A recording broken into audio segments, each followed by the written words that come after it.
अस्सलाम वालेकुम dear students, क्या हाल है? तबीयत से ठीक है आपकी?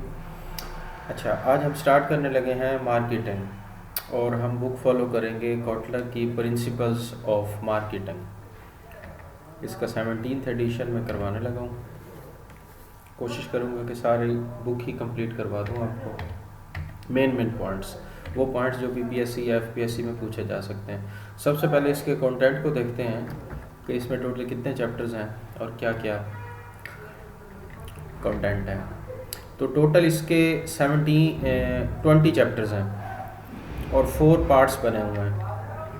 इस बुक के 4 पार्ट बनाए हुए हैं। पार्ट 1, 2, 3, 4 आप देख रहे हैं। पार्ट 1 में वो ये कहते हैं defining marketing and marketing process, यानी पार्ट 1 में मार्केटिंग और मार्केटिंग प्रोसेस को डिफ़ाइन किया जाएगा कि मार्केटिंग क्या है, मार्केटिंग प्रोसेस क्या है, उसमें कितने स्टेप्स होते हैं, उन स्टेप्स के अंदर क्या क्या चीज़ें होती हैं, वो सब यहाँ पे इस पार्ट 1 में बताया जाएगा। पार्ट 2 में बताया जाएगा understanding the market place and consumer value, कि मार्केट प्लेस को अंडरस्टैंड करना, मार्केट को अंडरस्टैंड करना, मार्केट कितने टाइप्स की होती है, पोटेंशियल कस्टमर क्या होते हैं, कस्टमर वैल्यू क्या होती है, ये सारी चीज़ें पार्ट 2 में पढ़ी जाएंगी। और पार्ट 3 में डिज़ाइनिंग का customer value driven strategy and mix, यानी ऐसी स्ट्रेटजीज बनाना जिनका मेन फोकस कस्टमर वैल्यू हो, जिनका मेन फोकस कस्टमर होना चाहिए, ऐसी स्ट्रेटजीज़ को डिज़ाइन करना, ये पार्ट नंबर 3 में हम पढ़ेंगे, जो कि चैप्टर नंबर 7 से 17 तक है। और उसके बाद कुछ एक्स्ट्रा चैप्टर्स हैं एक्सटेंडिंग मार्केटिंग के, जिसमें creating competitive advantage, the global market place, sustainable marketing, social responsibility and ethics, इसको पढ़ेंगे। ये पार्ट 4 होगा।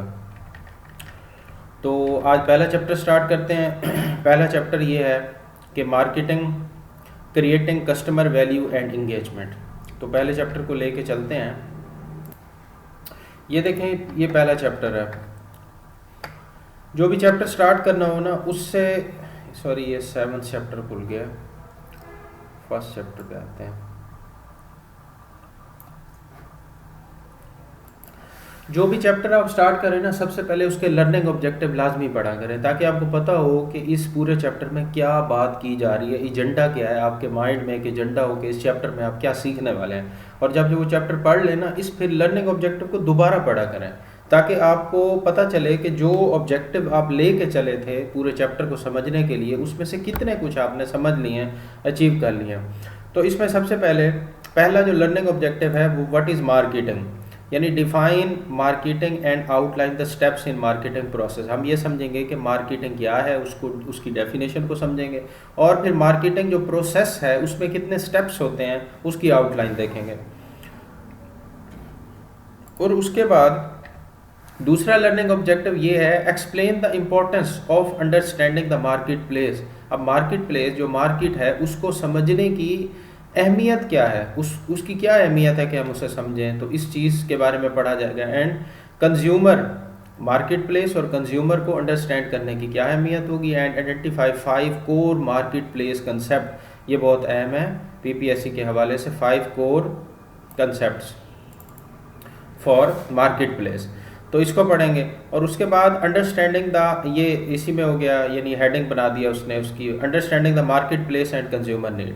फिर उसके बाद तीसरा लर्निंग ऑब्जेक्टिव ये है कि designing a customer value driven marketing strategy and plan, यानी ऐसी स्ट्रेटजीज़ कि जिसका फोकस कस्टमर होना चाहिए, वो कैसे डिज़ाइन करते हैं, उसमें कौन कौन सी जो है ना अजम्पशंस ली जाती हैं, किन अजम्पशंस की बुनियाद पे ये स्ट्रेटजीज़ बनाई जाती हैं, वो हम पढ़ेंगे।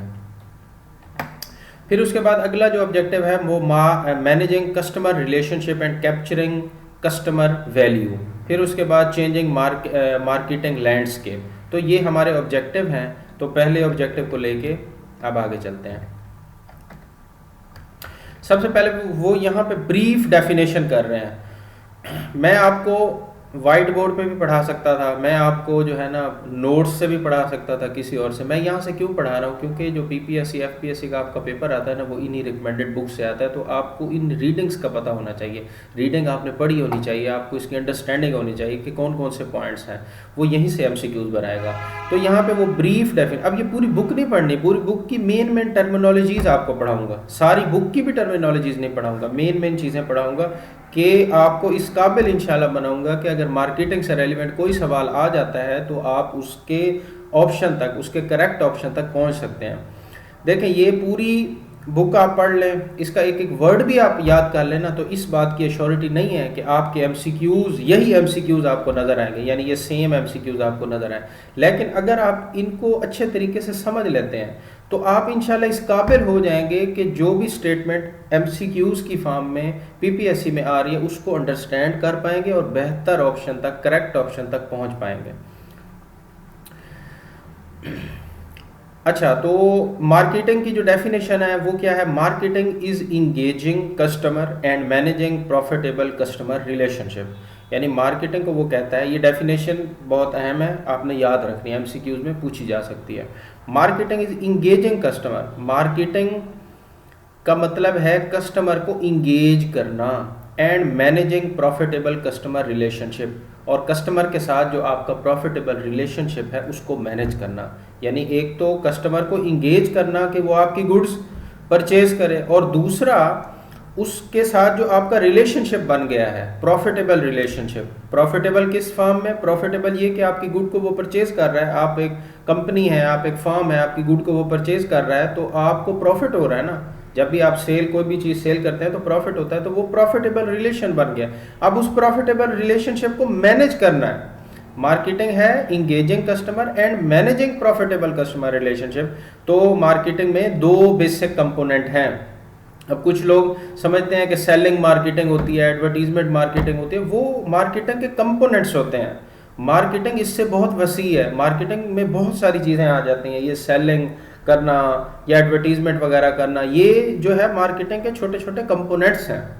मार्केटिंग की जो मेन डेफिनेशन है उसमें 2 पॉइंट आ रहे हैं, ये ब्रीफ डेफिनेशन है। इसके बाद आगे जाके अगले पेज पे वो मार्केटिंग की डेफिनेशन में एक और पॉइंट मजीद ऐड कर रहे हैं। यहाँ पे वो बता रहे हैं marketing is engaging customer and managing profitable customer relationship, 2 points बता रहे हैं। अब आगे जाके अगले पेज पे ये एक और चीज़ ऐड कर रहे हैं, यहाँ पे देखें। अब यहाँ पे वो कहते हैं marketing the process by which the companies engage customer, यानी मार्केटिंग एक ऐसा प्रोसेस है जिसमें कंपनी इंगेज करती है कस्टमर को, वही पीछे वाला पॉइंट, इंगेजिंग कस्टमर। आगे है बिल्ड स्ट्रॉन्ग कस्टमर रिलेशनशिप, उसके साथ कस्टमर के साथ एक स्ट्रॉन्ग रिलेशनशिप बनाना, प्रॉफिटेबल रिलेशनशिप बिल्ड करना। ये वाला पॉइंट, पीछे वाला जो अभी बताया दूसरा पॉइंट, ये उसी के साथ मैच हो गया, यानी मैनेज करना जो रिलेशनशिप है प्रॉफिटेबल। एक थर्ड पॉइंट मजीद वो मार्केटिंग की डेफिनेशन में ऐड कर रहे हैं, वो है कि create customer value, customer value को क्रिएट करना, कस्टमर आपकी प्रोडक्ट को वैल्यू दे, ठीक है ना, कस्टमर वैल्यू को क्रिएट करना in order to capture value from customer in return. तो ये 3 पॉइंट्स हैं मार्केटिंग की डेफिनेशन। जब भी आपसे मार्केटिंग की डेफिनेशन पूछी जाए, या तो आप वो पहले वाली बता सकते हैं या ये बता सकते हैं, और रेफरेंस दे सकते हैं कि कॉटलर ने अपनी बुक में इसी तरह एक्सप्लेन किया है, ठीक, इंटरव्यू में और एमसीक्यूज़ के हवाले से थे, ये बहुत ज़्यादा अहम है। तो ये आपने समझ लिया कि मार्केटिंग होती क्या है, यानी कस्टमर को इंगेज करना, उसके साथ रिलेशनशिप बना के रखना और कस्टमर वैल्यू को क्रिएट करना, 3 चीज़ें, ठीक है ना। अब हम देखते हैं, ये हमने समझ लिया मार्केटिंग क्या होता है। अब मार्केटिंग के प्रोसेस को देखते हैं, मार्केटिंग प्रोसेस क्या होता है और इसमें कितने स्टेप्स होते हैं, 1 2 3 4 5, इसमें 5 स्टेप्स होते हैं मार्केटिंग प्रोसेस में। ये बहुत अहम है, ये आपको एज इट इज़ याद रखना है कि कौन सा स्टेप किस नंबर पे है। सबसे पहले understand the market place and customer need and want, यानी मार्केट प्लेस को समझना और मार्केट में जो कस्टमर होते हैं उनकी नीड और वांट को समझना, सबसे पहला स्टेप है मार्केटिंग प्रोसेस का। पूरी जितनी भी आप मार्केटिंग पढ़ेंगे ना, जो मार्केटिंग की डेफिनेशन की है, वो पूरी मार्केटिंग इस मार्केटिंग प्रोसेस के अंदर आ जाती है पूरी। आगे जितने भी चैप्टर्स हैं इसी मार्केटिंग प्रोसेस को मजीद एक्सप्लोर किया हुआ है, हर चीज़ इसी के अंदर है। एक पहले स्टेप पे हम कर रहे होते हैं मार्केट प्लेस को समझते हैं और कस्टमर नीड और वांट को समझते हैं। फिर उसके बाद जब हमने मार्केट प्लेस भी समझ ली, कस्टमर की नीड और वांट को भी समझ लिया, फिर हम डिज़ाइन करते हैं, design a customer value driven marketing strategy, यानी ऐसी स्ट्रेटजीज हम बनाते हैं कि जो कस्टमर, जिसका फोकस कस्टमर होता है। फिर उसके बाद थर्ड स्टेप पे construct and integrated marketing program, फिर हम इंटीग्रेटेड मार्केटिंग प्रोग्राम को कंस्ट्रक्ट करते हैं एंड डिलीवर सुपीरियर वैल्यू, और हम अच्छी वैल्यू एडिशन देना चाहते हैं, ऐसी चीज़, ऐसी प्रोडक्ट उसे देंगे कि वो हमारा लॉयल कस्टमर बन जाए। तो उसके बाद इंटीग्रेटेड मार्केटिंग, इसकी डिटेल आएगी आगे, एक एक करके सबकी डिटेल आएगी, सिर्फ आप इनके नाम याद रख लें, ठीक है ना। अभी यहाँ पे आपको याद नहीं और अभी जब मैं बता रहा हूँ तो कोई मसला नहीं, यही हेडिंग बार बार आएगी। ये देखें, ये जो फर्स्ट हेडिंग है ये यहाँ आ रही है, understanding the market place and customer need. तो ये लफ्ज़ बार बार आपके सामने आएंगे, तो ये जो प्रोसेस में जितने भी स्टेप्स हैं ये आपको वैसे ही याद हो जाएंगे। अगले नंबर पे engage customer, build profitable relation and create customer value, यानी कस्टमर को इंगेज करना और उसके साथ एक रिलेशनशिप बना के रखना, ये अगला स्टेप होगा। फिर उसके बाद capture value from customer to create profits and customer equity, तो लास्ट स्टेप हमारा ये होगा। अब इसकी एक्सप्लेनेशन मैं यहाँ नहीं कर रहा, जब ये प्रोसेस अपनी जगह पे आएगा इसमें जो भी अहम पॉइंट्स होंगे मैं वहाँ जाके एक्सप्लेन करूँगा, अभी सिर्फ मैं इसके नाम पढ़ रहा हूँ, ठीक है ना। तो ये 5 स्टेप्स हैं, तो ये 5 स्टेप्स आपने याद करने हैं। अब सबसे पहला जो है, सबसे पहला स्टेप वो ये है कि understanding the market place and customer need. सबसे पहला मार्केटिंग प्रोसेस में सबसे पहला स्टेप ये है कि मार्केट प्लेस को समझना और कस्टमर की नीड को समझना, ठीक है ना। अब यहाँ पे बुक वाले 5 जो है ना कोर कस्टमर कंसेप्ट्स बताते हैं। वो कौन कौन से हैं? Need, want and demand. हम हैं इसी प्रोसेस में, ये वाला पहला स्टेप। पहले स्टेप में वो 5 और मजीद बातें बता रहे हैं। वो क्या है? 5 कोर कंसेप्ट्स बता रहे हैं मार्केट प्लेस और कस्टमर नीड के हवाले से। वो ये है कि नीड, वांट एंड डिमांड, मतलब कस्टमर की नीड, वांट और डिमांड को समझना, फिर उसके बाद मार्केटिंग ऑफरिंग को समझना, ठीक, फिर वैल्यू एंड सेटिस्फेक्शन को समझना, फिर उसके बाद एक्सचेंज एंड रिलेशनशिप को समझना और फिर मार्केट को समझना। तो ये 5 चीज़ों को अगर आपने समझ लिया तो ये पहला स्टेप आप कवर कर लेंगे। पहला स्टेप क्या था कि मार्केट प्लेस को समझना और कस्टमर नीड को समझना। अब इसको समझने के लिए 5 तरह के जो है ना कंसेप्ट्स हैं, अगर इनको आपने समझ लिया, अगर इस पर प्रैक्टिकली अमल कर लिया तो आप कस्टमर की जो नीड है और मार्केट प्लेस है उसे समझ लेंगे। तो सबसे पहले हम ये देखते हैं कि नीड होती क्या है। नीड होती है स्टेट ऑफ फेल्ट डेप्रीवेशन, यानी किसी चीज़ का ना होना। मिसाल के तौर पे आपको भूख लगी है और आपके पास खाना नहीं है, तो खाने की नीड है आपको। क्यों? क्योंकि उस टाइम आपके पास महरूमी है, आपके पास वो खाना नहीं है, तो वो आपकी नीड है। आपने कपड़े पहनने हैं, आपके पास अच्छे कपड़े नहीं हैं, कहीं जाना है, पार्टी में जाना है, आपके पास अच्छे कपड़े नहीं हैं, तो कपड़े उस टाइम नहीं है, तो उस कपड़े की नीड है। मतलब जो चीज़ आपके पास नहीं होती वो आपकी नीड होती है, ठीक है ना। जो चीज़ आपके पास नहीं है, जिस कंडीशन में, जिस हालत में वो चीज़ आपके पास नहीं है, वो आपकी नीड है। अब वांट क्या होती है? ये नीड ही होती है। The form human needs take as they are shaped by culture and individual personality. ये जो वांट होती है दर हकीकत नीड ही होती है, लेकिन अगर ये नीड शेप्ड हो जाए, रिफॉर्म्ड हो जाए, अफेक्टेड हो जाए, किससे? कल्चर या इंडिविजुअल पर्सनालिटी से। अब मैं इसकी एक मिसाल देता हूँ, आपको समझ आ जाएगी। अब आप सिंध में जाएं, अंदरून सिंध में जाएं, वहाँ के लोग ड्रेसिंग करते हैं, उनकी ड्रेसिंग ज़रा डिफरेंट है। पंजाब, अंदरून पंजाब में आ जाएं, प्योर पंजाबी जो ड्रेसिंग करते हैं वो ड्रेसिंग डिफरेंट है। अब ज़रूरत तो दोनों की थी, कपड़े उन्होंने भी पहनने हैं, यूज़ करने हैं, और कपड़े इन्होंने भी पहने हैं, दोनों कपड़े यूज़ करते हैं। लेकिन जो नीड सिंध वाले लोगों की है, अंदरून सिंध के लोगों की है, वो उनके कल्चर के मुताबिक है। जब कोई नीड शेप्ड हो जाए कल्चर से या इंडिविजुअल पर्सनैलिटी से, तो वो वांट बन जाती है। अब पंजाब में आ जाए तो पंजाब के जो ड्रेसिंग लोग यहाँ ड्रेसिंग करते हैं वो ज़रा डिफरेंट है सिंध की निस्बत। हालांकि कपड़े पहनना पंजाब के लोगों की भी ज़रूरत थी और सिंध के लोगों की भी ज़रूरत थी, लेकिन जो उनकी ज़रूरत है वो शेप्ड हो रही है, उनकी ज़रूरत अफेक्ट हो रही है उनके कल्चर के मुताबिक, ठीक है। तो नीड, वांट क्या होती है? वांट दर हकीकत नीड ही होती है कि जो कल्चर या इंडिविजुअल पर्सनैलिटी से शेप्ड हो जाए, अफेक्ट हो जाए। उसके बाद है डिमांड। डिमांड क्या होती है? दर हकीकत डिमांड वांट ही होती है। अगर वांट यानी आप ये पहले ये पढ़ लेता हूँ फिर समझाता हूँ। Human wants that are backed by buying power, बिल्कुल आसान से, मतलब ये आपकी वांट है, आप कोई चीज़ परचेज करना चाहते हैं, अगर आपके पास पैसे हैं, अगर आपकी ख्वाहिश है, आपकी वांट है कि आप ये चीज़ परचेज करें और आपके पास पैसे भी हैं उसको परचेज करने की खातिर, तो फिर ये डिमांड बन जाती है। लेकिन अगर आपके पास पैसे नहीं हैं, आपके पास कोई भी चीज़ नहीं है कि आप अपनी वांट को सेटिस्फाई कर सकें, मैंने एक घर बनाना है, घर मेरी नीड भी है और वांट भी है, ठीक है ना, लेकिन मेरी जेब में पैसे नहीं है घर बनाने के लिए, तो फिर वो मेरी डिमांड नहीं होगी, वो सिर्फ वांट ही होगी। डिमांड कब होती है? जब want backed by buying power हो, मतलब वांट भी है और आप पोटेंशियल कस्टमर भी हैं, यानी आपके पास पैसे भी हैं कि आप अपनी वांट को सेटिस्फाई कर सकते हैं। तो ये जो डिमांड होती है उसको डिमांड कहते हैं। तो जो डिमांड होती है दर हकीकत वांट ही होती है और वांट दर हकीकत नीड ही होती है। जो वांट है वो नीड ही होती है अगर नीड शेप्ड हो कल्चर और इंडिविजुअल पर्सनैलिटी से, और डिमांड जो है ये वांट ही होती है अगर ये बैक्ड हो बाय बाइंग पावर से। उम्मीद है कि ये आपको समझ आ गया होगा, बिल्कुल आसान से कंसेप्ट है।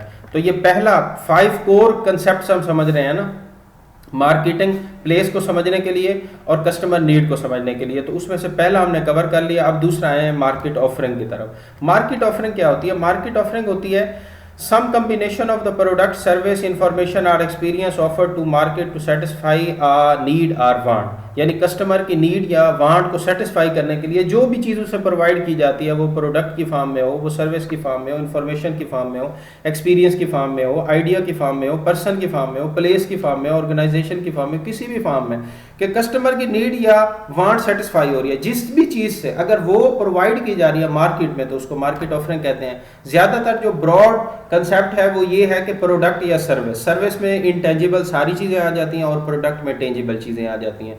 तो ज़्यादातर जो बेसिक ब्रॉड कंसेप्ट है ना वो यही यूज़ किया जाता है कि मार्केट ऑफरिंग प्रोडक्ट और सर्विसेज है, ठीक है ना। लेकिन यहाँ कोटलर ने उससे सर्विसेज के आगे मजीद भी बता दिया कि इंफॉर्मेशन भी मार्केट ऑफरिंग होती है, एक्सपीरियंस भी मार्केट ऑफरिंग होती है, आइडिया भी, ऑर्गेनाइजेशन भी, पर्सन, प्लेस, यानी ये सारी चीज़ें हैं कि जो कस्टमर की नीड या वांट को सेटिस्फाई कर रही हैं। जो भी चीज़ कस्टमर की नीड या वांट को सेटिस्फाई कर रही है वो मार्केट ऑफरिंग है।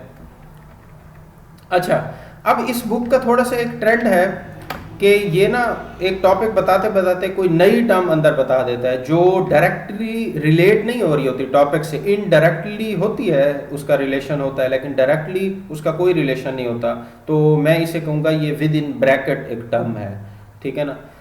आगे भी आएंगी काफ़ी सारी ऐसी टर्म, तो मैं इनको नाम दूंगा ये विद इन ब्रैकेट, क्योंकि अब ये लिख दी हैं बुक में और पेपर भी आपके इसी बुक में से बनना है, तो ऐसा नहीं हो सकता कि मैं इंपॉर्टेंट चीज़ें स्किप कर जाऊँ। तो ये वाली जो टर्म है ये विद इन ब्रैकेट टर्म ही है, इसका डायरेक्ट रिलेशन अभी जो हम पढ़ रहे हैं उसके साथ नहीं है, इनडायरेक्ट रिलेशन बैरल है।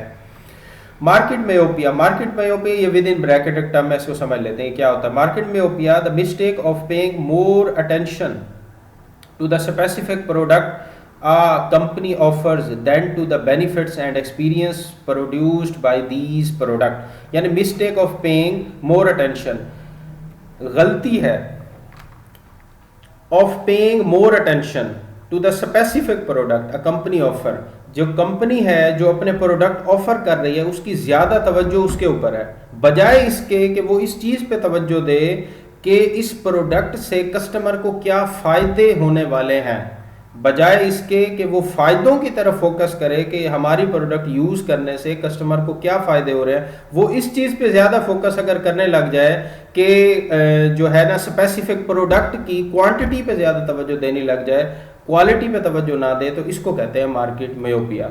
यानी सिंपल ये आपको दो टर्म का पता होगा, एक क्वालिटेटिव होती है, क्वांटिटेटिव, कि अगर वो क्वालिटी के बजाय क्वांटिटी पे तवज्जो देने लग जाए तो इसको मार्केट मेयोपिया, यानी वो एक मिस्टेक कर रहा है। जो मार्केटर है, जो कंपनी है, वो एक मिस्टेक कर रही है कि वो क्वालिटी पे फोकस नहीं कर रही, वो क्वांटिटी पे फोकस कर रही है। लेकिन आपने स्पेसिफिक ये डेफिनेशन अपने जहन में रखनी है। ये क्वांटिटी और क्वालिटी तो मैंने आपको समझाने की हद तक बताया है, लेकिन आपने ये डेफिनेशन याद रखनी है, the mistake of paying more attention to the specific product of a company offers, यानी जो मिस्टेक है कौन करता है, of paying more attention to the specific product, specific product पे मोर अटेंशन, ये उस पर तवज्जो देना जो कंपनी ऑफर कर रही है, बजाय इसके कि उसके उस प्रोडक्ट के जो बेनिफिट्स हैं जो कि कस्टमर को मिल सकते हैं, उस पर तवज्जो नहीं दी जा रही, बल्कि आपके प्रोडक्ट, स्पेसिफिक प्रोडक्ट पे यानी क्वांटिटी पे तवज्जो दी जा रही है, क्वालिटी पे नहीं। तो इस मिस्टेक को मार्केट मियोपिया कहते हैं। उम्मीद है कि आपको क्लियर हो गया होगा। और इसके बाद कस्टमर वैल्यू, हाँ मार्केट हमने ये कवर कर लिया, पहला स्टेप। दूसरा मार्केट ऑफरिंग को भी देख लिया, मार्केट ऑफरिंग कौन कौन सी हो सकती हैं, प्रोडक्ट, सर्विस, एक्सपीरियंस। और थर्ड हम पढ़ने लगे हैं अब value and satisfaction, customer value. Customer value और सेटिस्फैक्शन क्या होती है कि कस्टमर को अगर वैल्यूएबल प्रोडक्ट दी जाए, कस्टमर आपकी प्रोडक्ट को यूज़ करके वो सेटिस्फाई हो रहा है, उसकी नीड और वांट सेटिस्फाई हो रही है, तो वो आपकी प्रोडक्ट को एक वैल्यू दे रहा है, ठीक है ना। इसी को कहते हैं कस्टमर वैल्यू एंड सेटिस्फैक्शन। तो इसको समझना भी ज़रूरी है। अगला है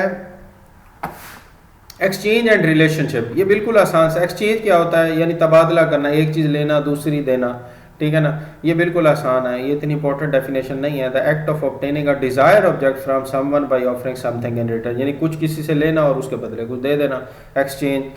तो कस्टमर के साथ जो एक्सचेंज होता है और जो रिलेशनशिप होता है, यानी आप उसको प्रोडक्ट देते हैं और उसके और जो है ना उससे कंसिडरेशन लेते हैं, उसके बदले कुछ पैसे ले रहे होते हैं या प्रोडक्ट ले रहे होते हैं, वो आपका कस्टमर है, तो कस्टमर के साथ एक रिलेशन बना के रखना होता है। तो इस एक्सचेंज को और रिलेशनशिप को अच्छे से समझने की ज़रूरत है मार्केटर को। मार्केटिंग प्रोसेस का फर्स्ट स्टेप हम पढ़ रहे हैं, मार्केट प्लेस को समझने की कोशिश कर रहे हैं और कस्टमर नीड को।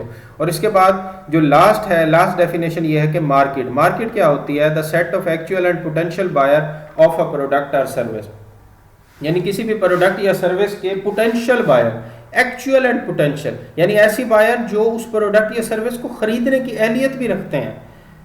अब मैंने आपको वांट की डेफिनेशन बताई, डिमांड भी बताया। अब किसी की वांट है लेकिन उसके पास पैसे नहीं है खरीदने के लिए, तो वो डिमांड नहीं है, यानी वो पोटेंशियल कस्टमर नहीं है, वो पोटेंशियल बायर नहीं है, वो खरीदने की सलाहियत नहीं रखता, वो खरीदने की औकात नहीं रखता, तो जो है ना वो डिमांड नहीं बनेगी। इसी तरह मार्केट ये है कि मार्केट में वो तमाम कस्टमर या बायर आते हैं जो पोटेंशियल बायर हों, जो एक्चुअल बायर हो, जो खरीदने की सलाहियत रखते हो, जो खरीदने की औकात रखते हो, खरीद भी पाते हैं, उनकी जेब में पैसे भी हों, ठीक है ना, तो उन्हें एक्चुअल या पोटेंशियल कस्टमर कहा जाता है। तो मार्केट में ऐसे लोग, मार्केट उन चीज़ों का सेट नहीं है, सिर्फ मार्केट की बात हो रही है, मार्केट उन लोगों का सेट नहीं है, उन लोगों की कम्बिनेशन नहीं है जो पोटेंशियल ही नहीं रखते किसी चीज़ को परचेज करने की। तो उम्मीद है कि ये आपको समझ आ गया होगा। नहीं समझ आया तो आप व्हाट्सएप पे पूछ सकते हैं।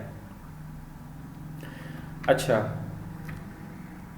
अब हमने ये जो है ये 5 कंसेप्ट जो कोर कंसेप्ट्स थे वो हमने सारे देख लिए। मैं आपको दोबारा दिखा देता हूँ। ये वाले 5 कोर कंसेप्ट्स किसको समझने के लिए, understanding the market place and customer need, want and demand, customer की नीड, वांट और डिमांड को समझें, मार्केट ऑफरिंग को समझें, वैल्यू एंड सेटिस्फैक्शन। इन चीज़ों की एक्सप्लेनेशन अगले आने वाले चैप्टर्स में बहुत ज़्यादा आने वाली है। अब इस चैप्टर में तो वो इंट्रोडक्शन बता रहा है ना, इस चैप्टर में वो सिर्फ आपको ब्रीफ बता रहा है कि मार्केटिंग प्रोसेस होता क्या है और उसमें क्या क्या चीज़ें आती हैं। इनकी एक्सप्लेनेशन बहुत ज़्यादा आने वाली है।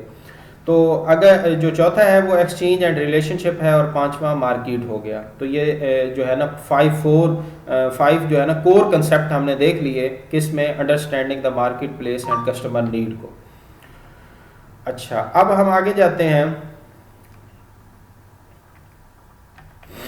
अच्छा, ये एक है ये भी विद इन द ब्रैकेट एक टर्म समझ लें, इसका डायरेक्ट रिलेशन नहीं है लेकिन एक इनडायरेक्ट रिलेशन बनता है, आप वैसे समझ लें, बिल्कुल आसान सा है। Modern marketing system. Modern marketing system क्या होता है, यानी सप्लायर आपको भी, आपकी कंपनी को भी रॉ मटेरियल दे रहा है और आपके कंपेटिटर को भी दे रहा है, ठीक है ना। अब ये मार्केट इंटरमीडिएरीज ये कौन होते हैं, जैसे डिस्ट्रीब्यूटर, होलसेलर, रिटेलर वगैरह, ठीक है ना। आप कंपनी या आपका कंपेटिटर ये गुड्स बना के उन मार्केट इंटरमीडिएरीज को दे सकते हैं और वो फिर फाइनल कंज्यूमर तक पहुंचा सकता है। लेकिन ये भी होता है कि बाज़ औक़ात जो कंपनी होती है वो डायरेक्ट फाइनल कंज्यूमर को कोई प्रोडक्ट दे रही होती है। मिसाल के तौर पे जो बाटा है वो खुद ही प्रोडक्ट बनाते हैं और ख़ुद ही उनकी आउटलेट्स हैं, वो खुद रिटेलर भी हैं और वो मैन्युफैक्चरर भी हैं। इसके अलावा स्टाइल वो देख लें आप, स्टाइलो देख लें, आउटफिटर देख लें। आउटफिटर की मिसाल बड़ी है। आउटफिटर क्या करता है, वो खुद ही चीज़ें भी बनाता है और फाइनल कंज्यूमर तक खुद ही पहुंचाता है। यानी मैन्युफैक्चरर भी है और साथ में रिटेल का काम भी करता है, फाइनल कंज्यूमर तक खुद पहुंचा रहा है। नाइकी की मिसाल ले लें, नाइकी खुद चीज़ें बनाता है और उसकी आउटलेट्स भी हैं, वो खुद ही फाइनल कंज्यूमर तक प्रोडक्ट्स को पहुंचा रहा है। तो ये एक मॉडर्न मार्केटिंग सिस्टम है। ये इतनी इंपॉर्टेंट नहीं है क्योंकि डायग्राम बनी हुई थी तो मैंने आपको समझा दिया। तो पहला हमने समझ लिया understanding market place and customer need, ये पहला स्टेप है। अब हम दूसरे यानी मार्केटिंग प्रोसेस को कवर कर रहे हैं ना, अब हम दूसरे स्टेप की तरफ आ रहे हैं, designing a customer value driven marketing strategy and plan. यानी ऐसी मार्केटिंग स्ट्रेटजीज बनाना जिसका फोकस कस्टमर होना चाहिए, जिसका फोकस कस्टमर वैल्यू होना चाहिए, ठीक है ना, ऐसी स्ट्रेटजीज बनाना। अब यहाँ पे फिर वही बात विद इन द ब्रैकेट वाली टर्म। अब ये मार्केटिंग मैनेजमेंट की डेफिनेशन, ये with in the bracket term है, ये डायरेक्टली रिलेट नहीं और इनडायरेक्ट रिलेशन है इसका इस टॉपिक के साथ। तो पहले मैं जो डायरेक्ट रिलेट कर रही है ना टर्म्स वो एक्सप्लेन करता हूँ और फिर उनके बाद इनडायरेक्ट जो रिलेशन रखती हैं जो with in the bracket term है वो फिर एक्सप्लेन करूँगा। पहले मैंने मार्केटिंग मैनेजमेंट बताया और फिर वैल्यू प्रोपोजिशन, तो ये इनडायरेक्ट रिलेशन रखती हैं उस टॉपिक के साथ, with in the bracket term है, तो इन्हें मैं बाद में एक्सप्लेन करता हूँ, पहले ये आपको एक्सप्लेन करता हूँ। देखें, there are 5 alternative concept under which organisation design and carry out their marketing strategy. अब मार्केटिंग स्ट्रेटजी वाला प्रोसेस है ना, हमने कस्टमर की नीड को समझ लिया, हमने मार्केट प्लेस को समझ लिया, उसके बाद हमने स्ट्रेटजीज बनानी है। तो 5 तरह के डिफरेंट कंसेप्ट हैं, 5 तरह के ऐसे कंसेप्ट हैं कि जो आपको मार्केटिंग स्ट्रेटजीज बनाते हुए मलहूज़ खातिर रखनी पड़ती हैं, या ऐसे कह सकते हैं कि मार्केटिंग जो स्ट्रेटजीज होती हैं वो इस 5 तरह के कंसेप्ट पे बेस कर रही होती हैं। ये 5 तरह की एजम्पशंस हैं, इनके ऊपर जो भी आप मार्केटिंग स्ट्रेटजीज बनाते हैं इनके ऊपर वो बेस कर रही होती हैं। सबसे पहला है प्रोडक्ट कंसेप्ट। प्रोडक्ट कंसेप्ट क्या होता है, पहले इसे पढ़ता हूँ और फिर आपको एक्सप्लेन करता हूँ। The idea that the consumer will favour products that are available and highly affordable, therefore the organization should focus on improving the production and distribution efficiency। देखें, प्रोडक्ट कंसेप्ट ये है कि ऐसा आइडिया कि कंज्यूमर फेवर करता है, यानी ये कौन सोच रहा है, ये मार्केटर सोच रहा है कि मार्केटर क्या सोच रहा है, क्या अज्यूम कर रहा है कि जो आपका कस्टमर है वो ये अज्यूम करता है, वो फेवर देता है कि प्रोडक्ट अवेलेबल होनी चाहिए, यानी जब भी मैं मार्केट में जाऊं तो प्रोडक्ट अवेलेबल होनी चाहिए। तो अगर ये प्रोडक्ट कंसेप्ट है यानी मार्केट जो कंज्यूमर है वो ये फेवर देता है कि प्रोडक्ट की अवेलेबिलिटी होनी चाहिए, प्रोडक्ट जब भी मैं मार्केट में जाऊं प्रोडक्ट अवेलेबल होना चाहिए। तो अब कंपनी क्या करेगी, मार्केटर क्या करेगा, मार्केटर प्रोडक्ट की अवेलेबिलिटी पे ज़्यादा तवज्जो देगा। और वो कैसे दे सकता है कि वो अपनी प्रोडक्शन को बढ़ाएगा, यानी प्रोडक्शन को बढ़ा देगा, प्रोडक्शन को बढ़ाएगा तो हर जगह अपनी प्रोडक्ट को पहुंचा सकता है ना। तो ऐसी जब भी आप स्ट्रेटजीज बना रहे होते हैं तो कस्टमर मार्केट प्लेस में आप जाके कस्टमर को समझते हैं, कस्टमर कौन सा कंसेप्ट रखता है। आया कस्टमर ये कंसेप्ट रखता है कि गुड्स अवेलेबल होनी चाहिए, अवेलेबल होगी तो परचेज करेगा। किसी दूर दराज इलाके में जाके वो आपकी गुड नहीं परचेज करने वाला। मिसाल के तौर पे अगर वो बोतल परचेज करने गया, वो कोक परचेज करना चाहता है, लेकिन अगर कोक आपने उस शॉप पे नहीं रखवाई हुई, कोक की कंपनी ने उस शॉप पे कोक नहीं रखवाई हुई, तो वो पेप्सी खरीद के ले आएगा, वो दूर दराज का सफ़र करके सिर्फ कोक नहीं लेने जाएगा।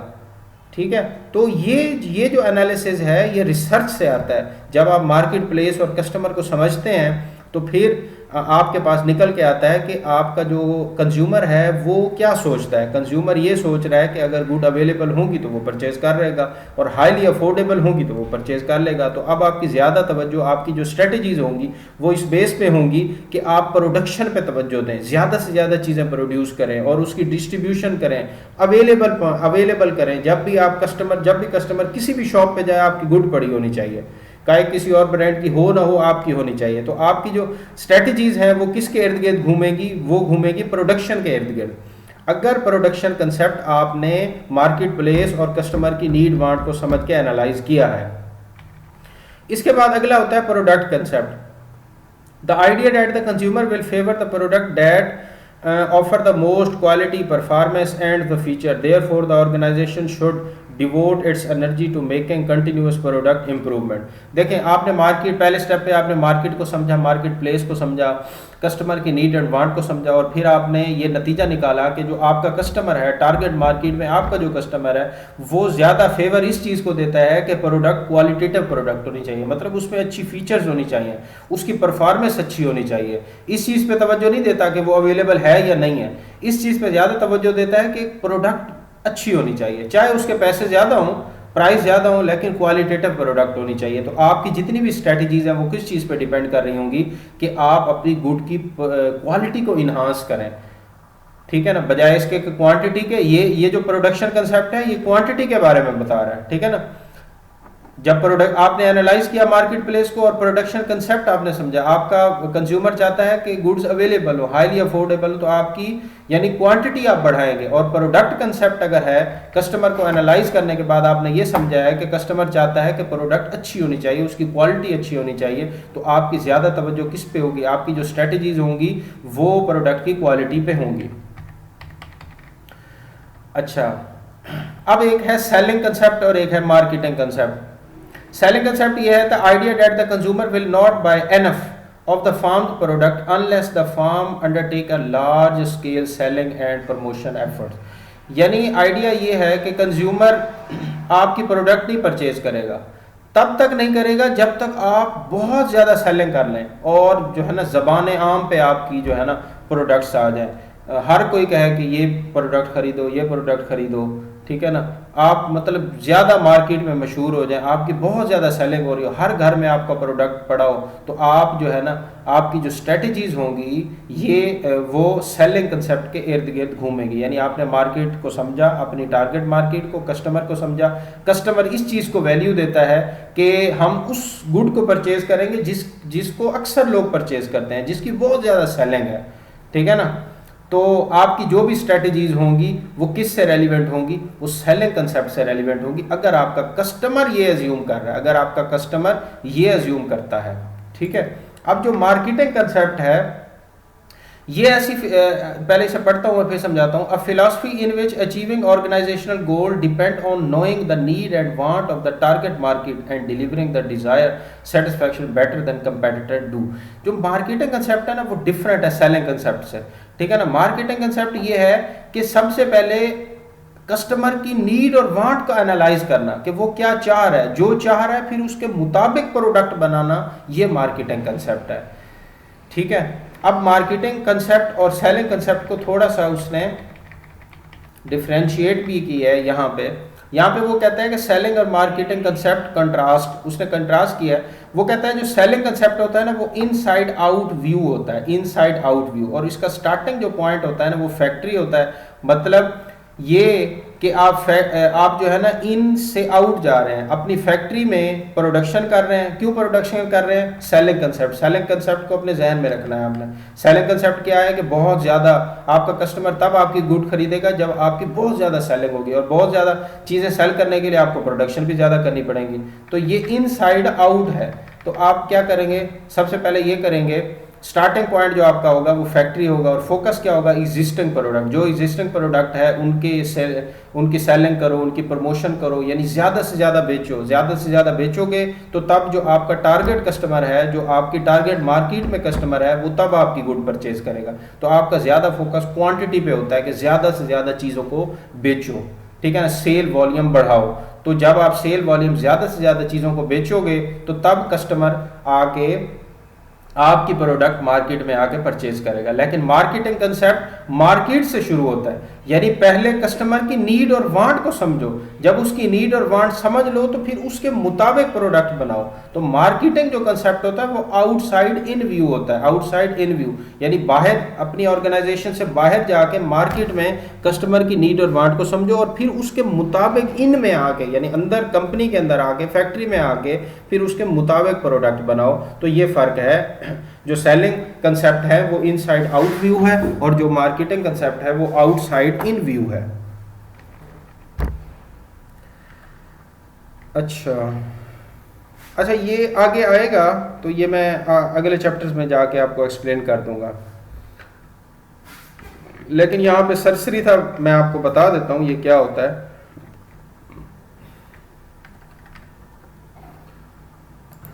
सरसरी सा ये है,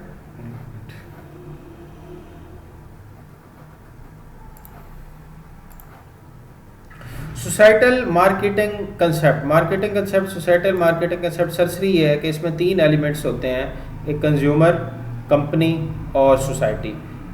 कंपनी क्या चाहती है? कंपनी चाहती है कि उससे प्रॉफिट मिले, कंज्यूमर चाहता है कि वो उसकी वांट सेटिस्फाई, और सोसाइटी क्या चाहती है कि कंपनी जो भी प्रोडक्शन कर रही है उसका ह्यूमन वेलफेयर यानी वो सोसाइटी के लिए फ़ायदेमंद होना चाहिए। तो इसकी मज़ीद भी एक्सप्लेनेशन आएगी। फ़िलहाल आप ये जो है इनके 3 नाम याद रख लें, इनके 3 पिलर्स होते हैं, सोसाइटी, कंज्यूमर और कंपनी। अच्छा, अब उसके बाद with in the bracket term रह गई इस टॉपिक में। Second step of marketing process हम कर रहे हैं। Second step of marketing process क्या था? Designing customer value driven marketing strategy. आपको समझा दी कि 5 तरह की एजम्पशंस हैं, 5 तरह के कंसेप्ट्स हैं जिस पे मार्केटिंग स्ट्रेटेजीज बेस कर रही होती हैं। ठीक है ना, वो मैंने 5 आपको बता दी। ठीक है ना, प्रोडक्शन, प्रोडक्ट हो गया, और इसके अलावा सेलिंग, मार्केटिंग, तो ये चीज़ें मैंने आपको सोसाइटियल भी बता दिया। अब ये जो टर्म है मार्केटिंग मैनेजमेंट, इसकी डेफिनेशन का आपको पता होना चाहिए। मार्केटिंग मैनेजमेंट भी मार्केटिंग की एक टर्म है। ठीक है ना, मार्केटिंग मैनेजमेंट क्या होती है? The art and science of choosing target market and building profitable relationship with them. यानी मार्केटिंग मैनेजमेंट में सिर्फ 2 चीज़ें आती हैं, एक अपनी मार्केट को टारगेट करना कि आप किस मार्केट में प्रोडक्ट फराहम करना चाहते हैं, किस मार्केट को टारगेट करना चाहते हैं, उस मार्केट को टारगेट करना, और फिर उस टारगेट मार्केट में जितने भी कस्टमर हैं उनके साथ एक प्रॉफिटेबल रिलेशनशिप बना के रखना। मार्केटिंग मैनेजमेंट में ये 2 चीज़ें आ जाती हैं। आप टारगेट मार्केट को कैसे चूज़ करते हैं? मिसाल के तौर पे पूरा पाकिस्तान है, पूरे पाकिस्तान को आप डिवाइड कर दें सूबों पे, और सूबे में अगर आप पंजाब को टारगेट करना चाह रहे हैं तो सिर्फ वो आपका जो टारगेट मार्केट है वो पंजाब है, और फिर पंजाब में जितने भी कस्टमर होंगे आपके पोटेंशियल कस्टमर, सारे नहीं, पोटेंशियल कस्टमर, उनके साथ अपना प्रॉफिटेबल रिलेशनशिप बना के रखना, ये मार्केटिंग मैनेजमेंट होता है। मार्केटिंग मैनेजमेंट में ये 2 स्टेप्स आ जाते हैं। ये मार्केटिंग मैनेजमेंट भी आएगी, बहुत ज़्यादा आगे इसकी एक्सप्लेनेशन आएगी। मार्केट सेगमेंटेशन क्या होती है, टारगेट मार्केटिंग क्या होती है, ये आएगी, डिटेल में आएगी। ठीक है ना। अच्छा हाँ, ये याद रख लें कि मार्केटिंग मैनेजमेंट को कस्टमर मैनेजमेंट या फिर डिमांड मैनेजमेंट भी कहते हैं, ये नाम याद रख लें। मार्केटिंग मैनेजमेंट में 2 चीज़ें, टारगेट मार्केट को चूज़ करना और फिर टारगेट मार्केट में जितने कस्टमर हैं उनके साथ प्रॉफिटेबल रिलेशनशिप बना के रखना। इस मार्केटिंग मैनेजमेंट का दूसरा नाम कस्टमर मैनेजमेंट या डिमांड मैनेजमेंट भी है। अच्छा, अब वैल्यू प्रोपोजिशन क्या होती है? वैल्यू प्रोपोजिशन ये बिल्कुल आसान है, मैं डेफिनेशन पढ़ूंगा आपको समझ आ जाएगी, इसको एक्सप्लेन करने की ज़रूरत ही नहीं है। The set of benefits or value it promise to deliver a consumer to satisfy their need. यानी वो सारे बेनिफिट्स जो एक प्रोडक्ट या एक मार्केटर प्रॉमिस करता है कि मैं ये ऑफ़र करूंगा अपनी प्रोडक्ट में ताकि कंज्यूमर की नीड या वांट सेटिस्फाई हो सके, वो सारी बेनिफिट्स, वो सारे वैल्यूज़ जो एक प्रोडक्ट में होती हैं जिससे कस्टमर की नीड या वांट सेटिस्फाई होती है, उसको वैल्यू प्रोपोजिशन कहते हैं। तो ये थी with in the bracket term, और ये वो एजम्पशंस थी, 5 बेसिक कंसेप्ट थे कि जिनके ऊपर मार्केटिंग स्ट्रेटजीज बेस कर रही होती हैं। तो ये हमने 5 पढ़ ली। अच्छा, उसके बाद preparing and integrated market plan and program. अब इंटीग्रेटेड मार्केट प्लान क्या होता है, इसकी डिटेल भी बहुत आगे आने वाली है, बहुत ज़्यादा डिटेल इसकी होगी, तो ये जब आएगा तो वहाँ जाके पढ़ेंगे। अच्छा, अब हमारा नेक्स्ट जो टॉपिक है वो managing customer relationship and capturing customer value. ये मार्केटिंग प्रोसेस का तीसरा स्टेप है। पहले स्टेप पे मार्केट प्लेस को समझा, उस कस्टमर की नीड और वांट को समझा, फिर अगले स्टेप पे डिज़ाइन करना सीखा। क्या सीखा कि customer value driven marketing strategies कैसे बनानी है। ठीक है ना, जब हम स्ट्रेटजीज बना लेते हैं, पहले स्टेप पे हमने नीड वगैरह को समझ लिया, फिर स्ट्रेटजीज बना ली, अब क्या करेंगे? अब जो थर्ड स्टेप होता है मार्केटिंग प्रोसेस का वो ये होता है कि managing customer relationship and capturing customer value. यानी अब कस्टमर के साथ रिलेशनशिप बना के रखना है और कैप्चर करना है कस्टमर वैल्यू को। तो इसको अब पढ़ना स्टार्ट करते हैं। तो यहाँ पे एक टर्म दी हुई है customer relationship management. Customer relationship management ये बिल्कुल आसान सी डेफिनेशन है। Overall the overall process of building and maintaining profitable customer relationship by delivering superior customer value and satisfaction. यानी ये कस्टमर रिलेशनशिप मैनेजमेंट एक प्रोसेस है of building and maintaining, build करना यानी बनाना और फिर उसको मेंटेन रखना प्रॉफिटेबल रिलेशनशिप किसके साथ, कस्टमर के साथ। प्रॉफिटेबल कस्टमर रिलेशनशिप, कस्टमर के साथ अच्छा रिलेशनशिप बना के रखना। कब रिलेशनशिप ये बनेगा, तब बनेगा ना जब आप उसे अच्छी प्रोडक्ट फराहम करेंगे, वो आपकी प्रोडक्ट को यूज करके सेटिस्फाई हो जाए, तो तभी वो जो है ना आपको वैल्यू देगा और आपका और उसका एक प्रॉफिटेबल रिलेशनशिप बिल्ड हो सकता है। यानी जो कस्टमर प्रॉफिटेबल रिलेशनशिप है वो डिपेंड कर रहा होता है कि आपकी प्रोडक्ट अच्छी होनी चाहिए, आप उसे कुछ दे रहे हैं जिससे उसकी नीड या वांट सेटिस्फाई हो रही है।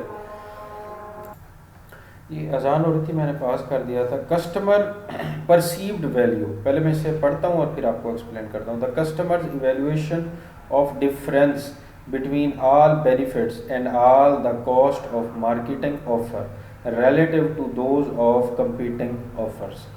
देखें, एक कस्टमर आपकी प्रोडक्ट, आपकी कोई कंपनी है, आपकी प्रोडक्ट के जो बेनिफिट्स हैं उसे लिस्ट डाउन करता है और आपकी प्रोडक्ट की जो कॉस्ट है उसको लिस्ट डाउन करता है और फिर इसका कंपैरिजन करता है आपके जो कंपेटिटर है उसकी प्रोडक्ट के साथ, उसके बेनिफिट्स और कॉस्ट के साथ। इसके बेनिफिट आप जो प्रोडक्ट उसे फराहम कर रहे हैं उसको कंपेटिटर के प्रोवाइड करदा प्रोडक्ट के बेनिफिट्स के साथ कंपेयर करता है, आपकी प्रोडक्ट की कॉस्ट को दूसरे की प्रोडक्ट की कॉस्ट के साथ कंपेयर करता है। ये जो इवेल्युएट कर रहा होता है और फिर उस बुनियाद पे वो फैसला करता है कि मुझे कौन सी गुड परचेज करनी चाहिए। ये जो प्रोसेस है, ये जो इवेल्युएशन है, इसको कहते हैं कस्टमर परसीव्ड वैल्यू। इसको कहते हैं कस्टमर परसीव्ड वैल्यू, यानी इवेल्युएशन कर रहा है। वो क्या कर रहा है, इवेल्युएशन, कस्टमर इवेल्युएशन।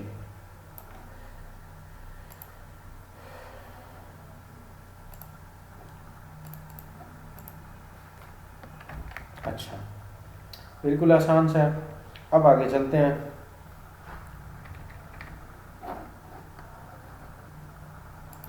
अब अगली टर्म है कस्टमर सेटिस्फैक्शन। द एक्सटेंट, बिल्कुल आसान सा, the extent to which products perceived performance match a buyer expectation. यानी प्रोडक्ट की जो परसीव्ड परफॉर्मेंस है, प्रोडक्ट कस्टमर को क्या प्रोवाइड कर रही है, अगर वो बायर की एक्सपेक्टेशन के साथ मैच हो जाती है, यानी बायर जो चाह रहा था कस्टमर ने भी वही चीज़ प्रोवाइड कर दी, किस हद तक प्रोवाइड की, वो कस्टमर सेटिस्फैक्शन है। ठीक है ना। मिसाल के तौर पे कस्टमर जो है ना उसने फ़ोन यूज़ करना है, ठीक है ना, और उसने एक फ़ोन परचेज़ करना है जिसकी मेमोरी अच्छी होनी चाहिए, जिसकी बैटरी टाइमिंग अच्छी होनी चाहिए, ठीक है ना। अब एप्पल भी दे रहा है, ओप्पो भी दे रहा है, मिसाल के तौर पे सैमसंग भी दे रहा है, ठीक है ना। अब लेकिन जो बैटरी के हवाले से है वो ओप्पो के मोबाइल से ये ज़्यादा सेटिस्फाई हो जाता है, ठीक है ना। तो ये उसकी कस्टमर सेटिस्फेक्शन है, जो बायर चाह रहा था प्रोडक्ट ने वो चीज़ फराहम कर दी, उसकी नीड एंड वांट को सेटिस्फाई कर दिया। यही जो है कस्टमर सेटिस्फेक्शन है। लेकिन अब ये देखें, मिसाल के तौर पे हम इसे 100 नंबर दे देते हैं, हम ओप्पो को 100 नंबर देते हैं बैटरी के हवाले से, ठीक है ना। तो ये जो एक्सटेंट है, मतलब किस हद तक हमने 100 दे दिए, मतलब 100% सेटिस्फाई है बैटरी के लिहाज से। अब दूसरी साइड पे आप एप्पल ले लें, एप्पल की बैटरी से ये 80% सेटिस्फाई है, तो कस्टमर सेटिस्फेक्शन कितनी हुई, 80%, ठीक है ना, बैटरी के हवाले से, ठीक है ना। बेस भी होना चाहिए। और दूसरी साइड पे अगर हम ओप्पो सैमसंग की बात करें तो उसकी बैटरी टाइमिंग से ये 70% सेटिस्फाई है, ठीक है ना। यानी ये बैटरी टाइमिंग चाहता था तो ओप्पो ने सबसे ज़्यादा इसे बैटरी टाइमिंग दी, तो ये 100% उससे सेटिस्फाई है। जब भी बायर की एक्सपेक्टेशन के साथ प्रोडक्ट की परफॉर्मेंस मैच हो जाए, जो बायर चाह रहा है वो प्रोडक्ट पर फराहम कर रही है, तो इसी को कस्टमर सेटिस्फेक्शन कहा जाता है। अच्छा, इसके बाद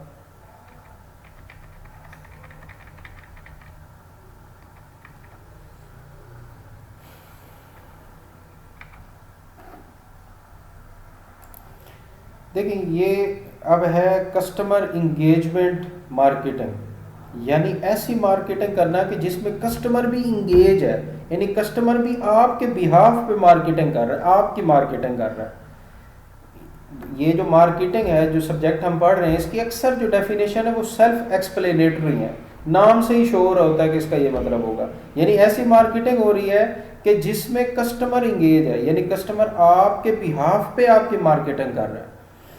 तो क्या है, अब इसकी डेफिनेशन पढ़ते हैं। Making the brand a meaningful part of consumer conversation, यानी अपने ब्रांड को कंज्यूमर की आम रूटीन कन्वर्सेशन का हिस्सा बना देना, ठीक है ना। And lives by fostering direct and continuous customer involvement in shaping brand conversation experience and community. वही बात जो मैंने अभी बताई है कि ऐसी मार्केटिंग करना कि जिसमें कस्टमर इंगेज है, आपको ज़्यादा मेहनत नहीं करनी पड़ रही, आपका जो कस्टमर है वो आपकी गुड्स से सेटिस्फाई हो कि वो आगे मार्केटिंग कर रहा है, तो इसको कहते हैं कस्टमर इंगेजमेंट। यानी ऐसी मार्केटिंग है जिसमें कस्टमर इंगेज हो रहा है, कस्टमर आपके बिहाफ पे जो है ना वो आगे मार्केटिंग कर रहा है क्योंकि वो आपकी प्रोडक्ट से सेटिस्फाई है, तो इसको कहते हैं कस्टमर इंगेजमेंट मार्केटिंग। अच्छा, उसके बाद जो टर्म आती है वो consumer generated marketing. Brand exchanges created by consumer themselves, both invited and uninvited, by which the consumer are playing an increasing role in shaping their own brand experiences and those of other consumer। यानी ये बिल्कुल इससे match करता है जो marketing concept मैंने आपको पढ़ाया था ना, कि मार्केटर क्या होता है, मार्केटर जाके कस्टमर की नीड और वांट को देखता है कि वो क्या है, फिर उनके मुताबिक प्रोडक्ट बनाता है। तो कस्टमर जनरेटेड मार्केटिंग ये है कि कस्टमर मार्केटिंग को जनरेट कर रहा है, कस्टमर जो बता रहा है ना, कस्टमर चाह रहा है कि इस तरह की प्रोडक्ट होनी चाहिए, ये क्वालिटीज़ होनी चाहिए, तो जो ब्रांड है वो भी उसी तरह की क्वालिटीज़ उसे प्रोवाइड कर रहा है। ये है कस्टमर जनरेटेड मार्केटिंग। यानी ऐसी मार्केटिंग हो रही है जो कस्टमर जनरेट कर रहा है। पिछली हमने पढ़ी थी कस्टमर इंगेजमेंट मार्केटिंग, ठीक है ना, वो और चीज़ है। कस्टमर जनरेटेड मार्केटिंग ज़रा डिफरेंट है उससे। यहाँ क्या था, यहाँ आप मतलब जो मार्केटिंग हो रही है वो उसमें कस्टमर को इंगेज कर रहे हो, कस्टमर आपके बिहाफ पे मार्केटिंग कर रहा है। यानी इतनी प्रोडक्ट आपकी मशहूर हो गई है कि अब उसकी डेली लाइफ में, उसकी कन्वर्सेशन में लोगों के साथ आपकी प्रोडक्ट का नाम अक्सर आता रहता है। इसमें मैं आपको मिसाल देता हूँ, जैसे ये सर्फ एक्सेल है। अब ये सर्फ जो है, सर्फ एक्सेल, ये सिर्फ सर्फ वालों का नाम है, हालांकि ये जो हम यूज़ करते हैं सर्फ, ये डिटर्जेंट्स होता है। तो बाकी जो है बोनस है, डिफरेंट तरह के ब्रांड्स हैं, ठीक है ना, एरियल है, उनके नाम डिफरेंट हैं, ये सारे होते डिटर्जेंट्स हैं। लेकिन सर्फ वर्ड इतना मशहूर हो गया है कि हम किसी भी शॉप पे जाएं तो हम ये नहीं कहते कि हमें डिटर्जेंट्स दे दें, हम ये कहते हैं सर्फ दे दें। वो फिर पूछते हैं कौन सा सर्फ, हालांकि सर्फ तो सिर्फ सर्फ एक्सेल है, तो वो फिर पूछते हैं कौन सा, बोनस का चाहिए, एरियल का। सर्फ इतना मशहूर हो गया, नाम इतना मशहूर हो गया, ठीक है ना। तो कस्टमर आपके बिहाफ पे, कस्टमर को आपने इंगेज कर दिया मार्केटिंग में, आपका जो ब्रांड का नेम था वो ज़बान आम हो गया। अच्छा, अब अगली डेफिनेशन है partner relationship management, working closely with partner in other company departments and outside the company to jointly bring greater value to customer. देखें, कंपनी के अंदर काफ़ी सारे डिपार्टमेंट्स होते हैं, उन डिपार्टमेंट्स का आपस में रिलेशनशिप, और फिर कंपनी में जब प्रोडक्ट बन गई है तो फिर जो सप्लाई चेन में जितने भी एलिमेंट्स हैं, डिस्ट्रीब्यूटर है, होलसेलर है, रिटेलर है, इन सब के साथ रिलेशनशिप को मैनेज करना, ये इसको वो नाम दे रहा है पार्टनर रिलेशनशिप मैनेजमेंट। इन सब के साथ रिलेशन बना के रखना ताकि जो कंज्यूमर है उसको अच्छी से अच्छी प्रोडक्ट फराहम की जाए, ठीक है ना। पार्टनर रिलेशनशिप मैनेजमेंट अब पढ़ते हैं, अब आपको समझ आ जाएगी। Working closely with partners in other company department, ठीक है ना, अदर कंपनी, दूसरी कंपनी अपने कंपनी के डिपार्टमेंट में और दूसरे किसी कंपनी के डिपार्टमेंट में भी लोगों के साथ या डिपार्टमेंट के साथ रिलेशन बना के रखना। एंड आउटसाइड द कंपनी, और कंपनी से बाहर कौन होंगे, ये सप्लाई चेन के सारे जो है ना लोग होंगे, डिस्ट्रीब्यूटर होगा, होलसेलर होगा, उनके साथ एक रिलेशनशिप बना के रखना ताकि ज़्यादा से ज़्यादा अच्छी से अच्छी प्रोडक्ट कस्टमर को फराहम की जाए। ठीक है ना। बाज़ औक़ात आपको आपको डायरेक्ट पता नहीं चलता कि कस्टमर क्या चाह रहा है, आपको और लोगों से पता चलता है, आपको रिटेलर से, होलसेलर, डिस्ट्रीब्यूटर से पता चलता है कि कस्टमर की नीड और वांट चेंज हो गई है, आप अपने प्रोडक्ट में चेंज लाएं। ठीक है ना। तो इन लोगों के साथ अच्छा रिलेशन बना के रखना ताकि आप अपनी प्रोडक्ट को अपडेट करते रहें कस्टमर की नीड के मुताबिक। तो ये हुआ पार्टनर रिलेशनशिप मैनेजमेंट। अच्छा, तो अब देखें हमने तकरीबन 4 इसके स्टेप्स कवर कर लिए हैं। Understand the market place and customer need and want, इसमें हमने देख लिया कि वो 5 कोर जो कंसेप्ट्स हैं उसको हमने देख लिया। ठीक है ना, इस स्टेप में। फिर design a customer value driven marketing strategy, इसमें जो 5 कंसेप्ट्स थे, 5 एजम्पशन थी मार्केटिंग स्ट्रेटजीज़ की, उनको हमने देखा। फिर उसके बाद जब ये आप स्ट्रेटजीज़ बना लेते हैं उसके बाद आप इंटीग्रेटेड मार्केट प्रोग्राम बनाते हैं। इसके बारे में मैंने आपको कहा कि आगे जाके मैं आपको बताऊंगा 4 P's होते हैं। ठीक है ना, इनमें तो वो अगले चैप्टर्स में मज़ीद आ जाएगा। फिर इसके बाद जब आप ये मार्केटिंग इंटीग्रेटेड मार्केटिंग प्रोग्राम बना लेते हैं, फिर उसके बाद इंगेज करते हैं कस्टमर को। अभी हमने पढ़ा customer engagement marketing, customer generated marketing, ये वाली टर्म्स इसमें आ जाते हैं। Engage customer, build profitable relationship and customer and create customer delight, customer को खुश करना है। अब हम लास्ट वाला ये पढ़ने लगे हैं, customer value, capture value from customer to create profit and customer equity. तो ये जो 4 स्टेप्स हैं ये कवर कर ली। पहले नंबर पे मार्केट को समझना है, नीड एंड वांट, फिर उसके बाद स्ट्रेटजीज बनानी है उन्हीं की नीड एंड वांट के मुताबिक, फिर मार्केटिंग प्लान बनाना है। ठीक है ना, इंटीग्रेटेड प्रोग्राम बनाना है, और फिर जब इंटीग्रेटेड प्रोग्राम बनाना है फिर उसके बाद आपने गुड्स प्रोवाइड करनी है, और फिर जो आपका कस्टमर है उसके साथ एक अच्छा रिलेशनशिप बना के आपने रखना है, प्रॉफिटेबल रिलेशनशिप। और फिर हम लास्ट में ये पढ़ने लगे हैं, फिर वहीं यहाँ दोबारा आके फिर इस जो डायग्राम है इसे मज़ीद मैं फिर एक्सप्लेन करूँगा। अब हम ये लास्ट स्टेप करने लगे हैं मार्केटिंग प्रोसेस का, capturing value from customer. Capturing value from customer, customer की वैल्यू को कैप्चर करना। इसमें सबसे पहले डेफिनेशन है customer life time value. Customer life time value नाम से ही शो हो रहा है, यानी आप वो अपनी पूरी लाइफ आपकी जो है ना आपका कस्टमर बन के रहता है, आपका लॉयल है। ठीक है ना, आपकी ही प्रोडक्ट को वो परचेज करता है। तो कस्टमर लाइफ टाइम वैल्यू, ठीक है ना, लाइफ टाइम आपका ही कस्टमर है। इसके बाद एक और टर्म है share of customer. Share of customer, the portion of customers purchasing that a company gets in its product category. ठीक है ना, बिल्कुल आसान है, मतलब काफ़ी सारे कस्टमर होते हैं। ठीक है ना, तो एक कस्टमर का शेयर कितना है आपकी प्रोडक्ट में।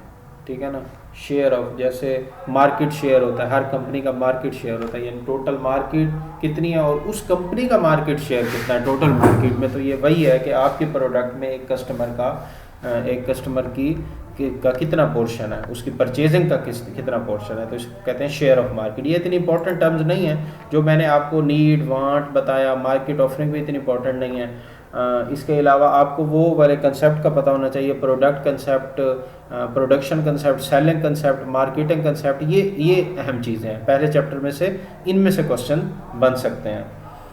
और इसके अलावा वो वाली टर्म भी अहम है, कस्टमर जनरेटेड मार्केटिंग और कस्टमर इंगेजमेंट मार्केटिंग।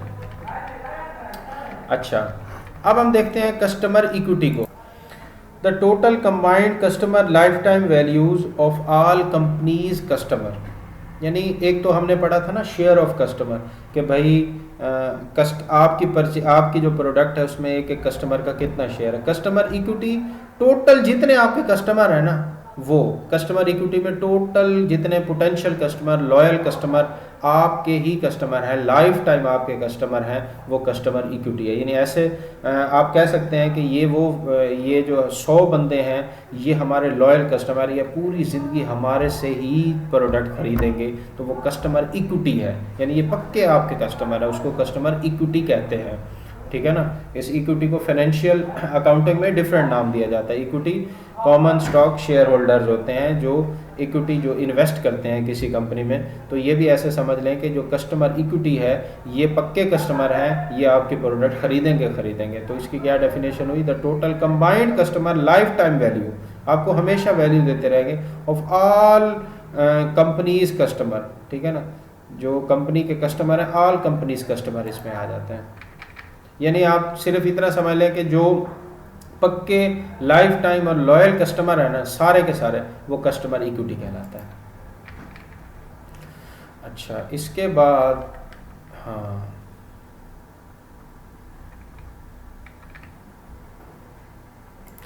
यहाँ पे ना कस्टमर रिलेशनशिप ग्रुप, वो कस्टमर्स जो आपके हैं ना उन्हें डिवाइड कर रहे हैं 4 हिस्सों में। कुछ कस्टमर बटरफ्लाइज होते हैं, कुछ कस्टमर स्ट्रेंजर्स, कुछ ट्रू फ्रेंड्स होते हैं, कुछ बारनेकल्स होते हैं। तो ये बहुत अहम है, ये वाला आपका जो मैट्रिक्स बना हुआ है ये बहुत अहम है। कस्टमर रिलेशनशिप ग्रुप, यहाँ पे उसने कस्टमर को डिवाइड कर दिया 4 हिस्सों में। अब एक्स एक्सेस पे वो क्या ले रहा है, प्रोजेक्टेड लॉयलिटी, यानी कस्टमर की जो लॉयलिटी है वो ले रहा है एक्स एक्सेस पे, और वाई एक्सेस पे वो ले रहा है प्रोजेक्टेड प्रॉफिटेबिलिटी। ठीक है, तो अब देखते हैं कि ये क्या होता है। Butterflies are potentially profitable but not loyal, यानी जो बटरफ्लाइज हैं, उड़ते हैं ना बटरफ्लाई, वो आपको प्रॉफिट तो दे रहे हैं, ठीक है ना, लेकिन आपके लॉयल नहीं है। शॉर्ट टर्म के लिए आपसे चीज़ें परचेज कर रहे हैं, यानी अचानक आपसे चीज़ें परचेज करने लगे हैं, लेकिन वो आपके लॉयल नहीं है। आपको अचानक प्रॉफिट दे रहे हैं, प्रॉफिट बहुत ज़्यादा, लेकिन वो लॉयल नहीं है। ये नहीं है कि हमेशा आपसे प्रोडक्ट खरीदते रह जाएंगे, आपके ही कस्टमर बन के रहेंगे, वो सिर्फ बटरफ्लाइज हैं, ठीक है ना, उनको बटरफ्लाई। और स्ट्रेंजर्स क्या होंगे, स्ट्रेंजर्स वो हैं कि जो आपको प्रॉफिट भी नहीं दे रहे और जिनकी लॉयलिटी भी शॉर्ट टर्म है, यानी कम अरसे के लिए आपसे वो प्रोडक्ट खरीदेंगे, आपके हमेशा के लॉयल नहीं है कि सिर्फ आपकी ही प्रोडक्ट परचेज करेंगे। और ट्रू फ्रेंड्स क्या हैं, ट्रू फ्रेंड्स वो हैं जो आपको हाई प्रॉफिट भी देते हैं और आपके लॉयल भी हैं, तो उन्हें ट्रू फ्रेंड का नाम दिया गया है। बार्नेकल्स वो हैं कि जो लॉयल तो हैं, आप यानी गुड आपकी यूज़ करते हैं, लेकिन आपको इतना प्रॉफिट नहीं देते, आपसे कुछ ज़्यादा प्रोडक्ट्स वगैरह परचेज नहीं करते, कभी कभार कर देते, लेकिन लॉयल आपके हैं लॉन्ग टर्म के लिए। तो ये 4 तरह के कस्टमर्स हैं, उन्हें कस्टमर्स को डिवाइड कर दिया बटरफ्लाइज में, ट्रू फ्रेंड्स पे, स्ट्रेंजर और बार्निकल्स। किस बेस पे, लॉयलिटी के बेस पे और प्रॉफिटेबिलिटी के बेस पे। तो ये टेबल अहम है एमसीक्यूज़ के हवाले से, यहाँ से कोई ना कोई सवाल आ सकता है। अच्छा, यहाँ पे आप ये देखें, butterflies are potentially profitable but not loyal, there is good fit between companies offering and their need. यानी ये बटरफ्लाइज क्या है, आपकी प्रोडक्ट परचेज कर रहे हैं और जो ये चाह रहे हैं आपकी प्रोडक्ट वही फराहम कर रही है, यानी फिट है, गुड फिट है between company offering and their need, वो आपकी प्रोडक्ट से सेटिस्फाई हो रहे हैं, लेकिन वो क्या है, वो लॉयल नहीं है। अच्छा, अब आगे देखते हैं ये true friend are both profitable and loyal, there is a strong fit. यहाँ पे था गुड फिट, ये देखें एमसीक्यूज यहाँ से बनेंगे, ये गुड फिट है, और यहाँ पे ट्रू फ्रेंड का स्ट्रॉन्ग फिट है between their need and companies offering. तो ये आपने याद रखना है। और इसके अलावा हाँ, इनको ट्रू बिलीवर्स भी कहते हैं, ये भी याद रख लें कि जो ट्रू फ्रेंड्स होते हैं इनको ट्रू बिलीवर भी कहते हैं, जो लॉयल भी हैं और आपके लिए प्रॉफिटेबल भी हैं, आप उनके वजह से आपके प्रॉफिट में भी इन्हांस आ सकता है। अब बार्निकल्स कौन से होते हैं, बार्निकल्स आर हाईली लॉयल, ठीक है ना, बट नॉट वेरी प्रॉफिटेबल, लेकिन वो प्रॉफिटेबल नहीं है। There is limited fit between their needs and companies offering, company की ऑफरिंग और उनके दरमियान एक लिमिटेड फिट होता है, ठीक है। और आगे लास्ट में स्ट्रेंजर्स बच गया, स्ट्रेंजर्स को उसने यहाँ एक्सप्लेन मेरे ख्याल में नहीं किया। तो आप ये वर्ड्स याद रखिएगा, एक तो ये आपको याद होना चाहिए कि लॉयलिटी एक्स एक्सिस पे है और वाई एक्सिस पे प्रॉफिटेबिलिटी है। ये आपने डायग्राम अच्छे से याद करने हैं, butterfly, true friend, stranger, barnacle.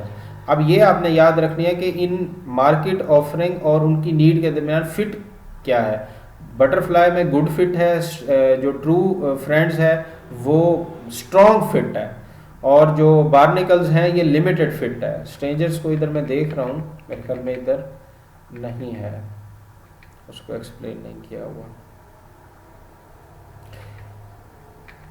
तो आप देख लीजिएगा अगर वो यहाँ पे हो स्ट्रेंजर्स के बारे में उसने क्या लिखा है कि उनका फिट क्या होता है मार्केट ऑफरिंग और नीड के दरमियान, तो वो भी आप याद कर लीजिएगा। लेकिन ये चलो 3 तो याद करेंगे, ये गुड, ये स्ट्रॉन्ग और ये लिमिटेड फिट होता है किसके दरमियान, मार्केटिंग उसके ऑफरिंग और उनकी नीड के दरमियान। ये मतलब ये है क्या, जो कस्टमर चाह रहा है आप वही प्रोवाइड कर रहे हो, और ये अच्छा है और ट्रू में वो स्ट्रॉन्ग है, बहुत ज़्यादा मजबूत है। क्यों? क्योंकि वो लॉयल भी है और आपको प्रॉफिट भी दे रहा है। ठीक है ना। तो ये जो है हमारा जो प्रोसेस है ना, मार्केटिंग प्रोसेस, वो यहाँ पे कंप्लीट हुआ है। ये इतनी इम्पोर्टेंट नहीं है, द चेंजिंग मार्केटिंग लैंडस्केप, ये इतना इम्पोर्टेंट टर्म नहीं है, ये प्रोसेस का हिस्सा भी नहीं है। तो ये वैसे आप एक नज़र देखना हो तो आप देख लीजिएगा। यानी आजकल हो रहा है ना digital and social media marketing कैसे होती है, ऑनलाइन वीडियो, ईमेल, ब्लॉग्स वगैरह, ये सब कुछ, website, social media, mobile apps के थ्रू जो मार्केटिंग आप कर रहे होते हैं वो यही होती है, सोशल मीडिया मार्केटिंग। ये एक बार ऐसे देख लीजिएगा, इतनी इम्पोर्टेंट नहीं है ये। तो हम वापस आते हैं अपने प्रोसेस की तरफ। तो प्रोसेस 5 स्टेप्स थे। Understand the market place and customer need and want, ये समझा कि पहले सबसे पहले कस्टमर की नीड वांट को समझना है, फिर उसके मुताबिक स्ट्रेटजीज बनानी है, फिर इंटीग्रेटेड प्लान बनाना है, और फिर कस्टमर को इंगेज करना है, और फिर कस्टमर की वैल्यू को कैप्चर करना है। ठीक है ना। तो ये 5 जो स्टेप्स हैं मार्केटिंग प्रोसेस में, ये आपने याद रखना। पूरी मार्केटिंग जो आप पढ़ेंगे वो इन्हीं 5 स्टेप्स के इर्द गिर्द ही घूमेगी। ठीक है ना। तो ये हमारा चैप्टर नंबर 1 कंप्लीट हुआ। अब हम चैप्टर नंबर 2 को स्टार्ट करते हैं।